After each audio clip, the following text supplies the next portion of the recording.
Bu şehir girdap gülü, girdapsa mehtap gülüm. Bu şehir girdap gülüm, girdapta mehtap gülüm.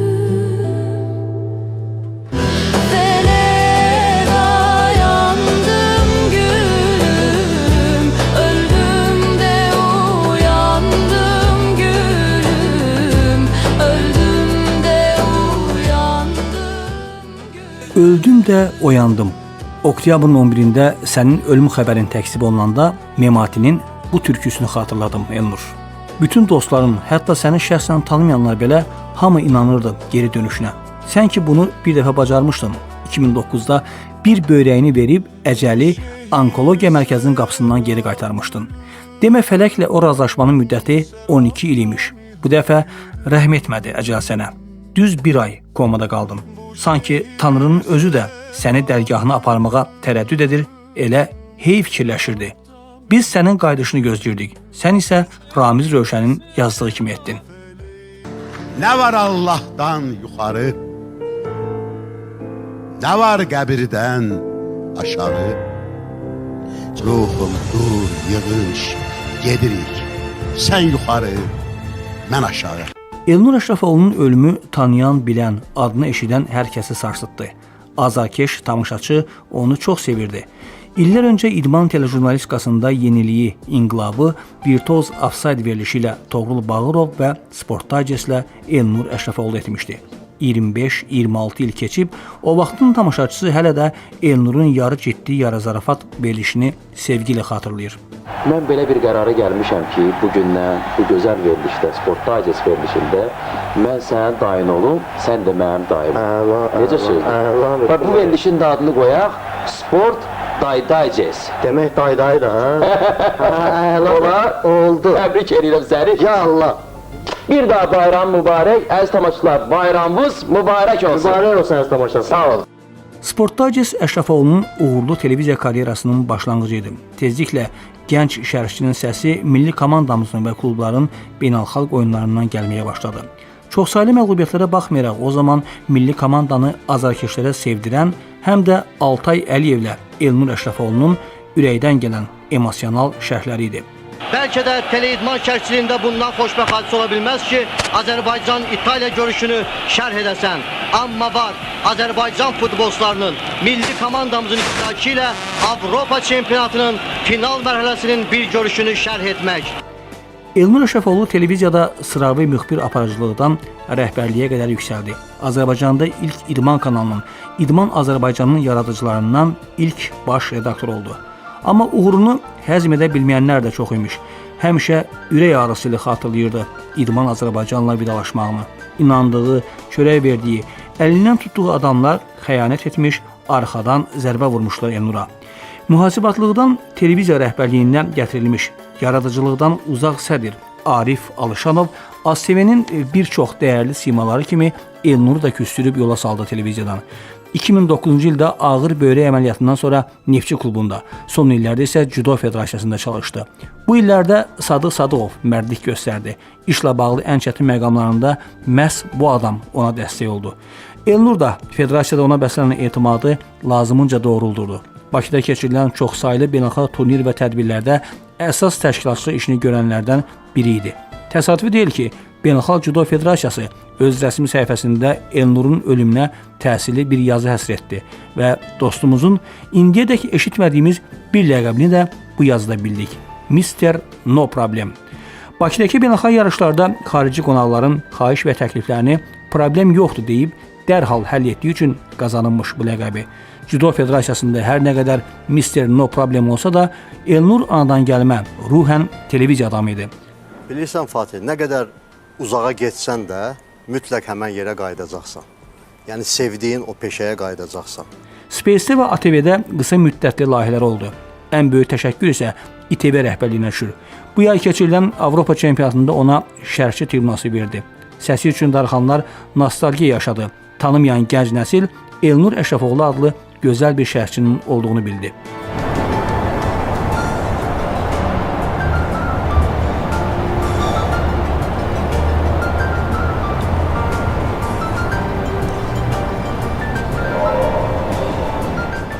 Bu görüntü yəqin ki, ruhunu şad etdi Elnur.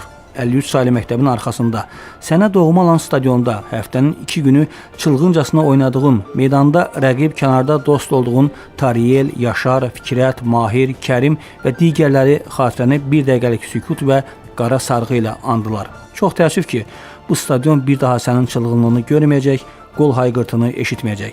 Qardaşım Rəşadın oynadığı Paşa Holdingin daxili çempionatının final görüşündə də şəklin tabloda, xatirən ürəklərdə idi. Oğlum Mətin isə final maçının fəxri qonaqlarından, atasına bəslənən hörmət və ehtiramın şahidlərindən oldu. Moldovalı dostlarımız da səni unutmadılar. Eduard Çebanu həqiqətən etibarlı dost imiş. Gürcüstanda sənin sevimli şərhçin Kota Maxaradzenin xatirəsinə həsr olunan beynəlxalq media turnirində onun komandası yenə çempion oldu və Eduard bu qələbəni sənin xatirənə həsr etdiklərini bildirdi. Bizim jurnalist komandamız da oyunlara sənin xatirinə hazırlanan pankratla çıxdı. Adına təhsil olunmuş xüsusi mükafatı isə çempionatın Qazaxıstanlı bombardiri Adılbek Jakanova təqdim etdilər. Qarabağ və Neftçiyə də afərin. Ölümündən sonraki ilk oyunlarında səni ehtiramla andılar. Kayratla oyunu Respublika stadionunun tablosundan seyr etdin. Qurban Qurbanov və futbolçulara sağ olsun. Sənin stadiona son gəlişini qələbə ilə qeyd etdilər. Ruhunu şad etdilər. Axı sən qalib ruhlu adam idin. Məğlubiyyəti heç sevməzdin. Səninlə müzakirələrimizin sərhədi yox idi. Tarixdən, coğrafiyadan, ədəbiyyatdan başlamış Babək, Mixaylo, Hacı Zeynalabdin, Ustad Şəhriyara kimi. Elə indi bu sətirləri yazı-yaza Şəhriyarın sənlə arabir xatırladığımız qızıl misraları yadıma düşdü. Heydər baba, yolun səndən kəc oldu. Ömrüm keçdi, gələnmədim, gec oldu. Heç bilmədim gözəllərin necə oldu. Bilməz idim döngələr var, dönüm var. Yetkinlik var, ayrılık var, ölüm var. Moldova, Litva, Ukrayna və Belarusa jurnalist komandamızla birgə səfərlərimizdən, duzlu məzəli zarafatlarımızdan bəlkə də kitab yazmaq olar. Sənət adamları ilə xüsusi münasibəti vardı. İlham Namiq Kamal, Çingiz Əhmədov, rejissor Məhərrəm Bədirzadə, rəhmətlik Arif Quliyev və digərləri.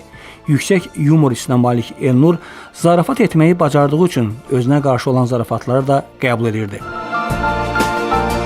Ölüm qovuşacağın günü həsrətlə gözlədiyin doğma Zəngilandan, Bənətlidən əbədi ayrı saldı səni. Söz vermişdin, Zəngilana qayıdıb 80-ci illərdəki Süsən futbol komandasını bərpa edəcəkdin. İndi biz sənin yolunu gözləyən Həkəriyə, Ələddin dərəsinə, Süsən meşəsinə və Çaxmaq dağına nə cavab verək? Oktyabrın 20-si Zəngilanın işğaldan azad olunduğu tarix sənin məzar daşına ölüm günü kimi yazıldı. Torpağının alındığı 20 oktyabrda sənin özünü torpağa verdik. Şu dağlarda kar olsaydım, bir asi rüzgar olsaydım. Şu dağlarda kar olsaydım, yıkık perişan olsaydım. Arar bulur muydun beni, sahipsiz mezar olsaydım. Arar bulur muydun beni. İyunun 19-unda yenə Əhli Məclis toplaşmışdı. Elnurun 47 yaşının tamamlanmasını qeyd edirdik. Nə biləydik ki, bu sonuncu doğum günü partisi idi. Çox sağ ol Sənan müəllim. Allah razı olsun sizdən. Yaşar əmidən, İlkin müəllimdən, Tayyər qardaşdan. Hamımızdan Allah razı olsun. Çox sağ olun, minnətdaram.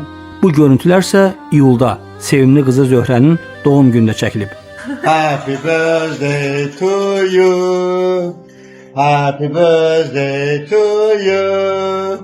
Happy birthday my dear daughter. Happy birthday to you. Bu çəkilişdən bir neçə gün sonra Elnur Tokyo Olimpiyadasına yollanır. Bununla da 1996-cı il Atlanta Olimpiyadasından bəri ardıcıl 7-ci yay Olimpiya oyunlarında iştirak edən ilk Azərbaycanlı jurnalist kimi tarixə möhürünü vurur. Bu göstərici yəqin ki, hələ uzun illər dəyişməz qalacaq. Elnurun arxivində kimlərlə müsahibələr, xatirə fotoları yoxdur ki, güləşin əfsanəsi Karelinindən boksçu Lennox Lewis'ə, basketbolçu Kevin Durantdan futbol ulduzu Messi'yə kimi. Amma onun hər zaman bir komiri vardı. Diego Maradona. Özü də meydanda Maradona'nın bəzi davranış və maneralarını xatırladırdı. Futbol oynamağına söz ola bilməzdi. Liderlik xüsusiyyəti olduğundan həmişə oynadığı komandanın kapitanı seçilərdi. Necə deyərlər, əbədi kapitan. Yeganə tənqidçisi olduğundan ara sıra məndən incisə də bu ötəri olurdu. Ən çox mübahisəmiz isə səfər etdiyi ölkələrlə bağlı idi. İsrarla jurnalist kimi 102 ölkədə səfərdə olduğunu vurğulayar, biz isə bu rəqəmin şişirdilmiş olduğunu deyib onu qıcıqlandırardıq. 103-cü səfər isə haqq dünyasına oldu. Təcili yardımın 103 saylı çağrı xətti elə bir illərlə puskuda durub dostumuzu 103-cü, bu dəfə geri dönüşü olmayan səfərə aparmaq üçün fürsət gözləyirmiş. Ürək dağlayan bir mistika. 103-cü səfər 103-ün xətti ilə. Sentyabrın 2-sində Covid testi pozitiv çıxdı. Bir həftəlik özünü təcrid effektiv olmadı. Ayın 9-undan 19-una dək yeni klinikada həkimlərin səyi nəticə vermədi və sentyabrın 19-unda Elnur ECMO aparatına, ümidlərimiz isə Allaha bağlandı. Anası Zöhrə xanımın Heydər Əliyev fonduna müraciətindən sonra müalicəsi xüsusi nəzarət altına alındı. Qan lazım olanda tanıyan bir çoxu çağırışa səs verib qan bankına axışdı. Allah hamısından razı olsun. Amma ki fayda. Düz bir ay koma vəziyyətində qalan dəyərli dostumuz haqq dünyasına köçdü. Jurnalistikadakı imzanla adını daha da ucaltdığın Əşrəf kişinin ölümünlə qəddini əydin Əşrəfoğlu. Sənin haqqında nə baxsa sujet hazırlayacaqdım, amma beləsini yox. Sağlığında 50-60 illik yubileylərini qeyd edəndə. Təəssüf, 47 yaş nə idi ki? Əcəl sənə rəhm etmədi, Tanrı rəhmət etsin. Nur içində yat, unudulmaz şərhçi, gözəl dost, bombardir, əbədi kapitan. Bir gün ruhlarımız mütləq görüşəcək. İlkin Fikrətoğlu, xüsusi olaraq Elnur Əşrəfoğlu üçün.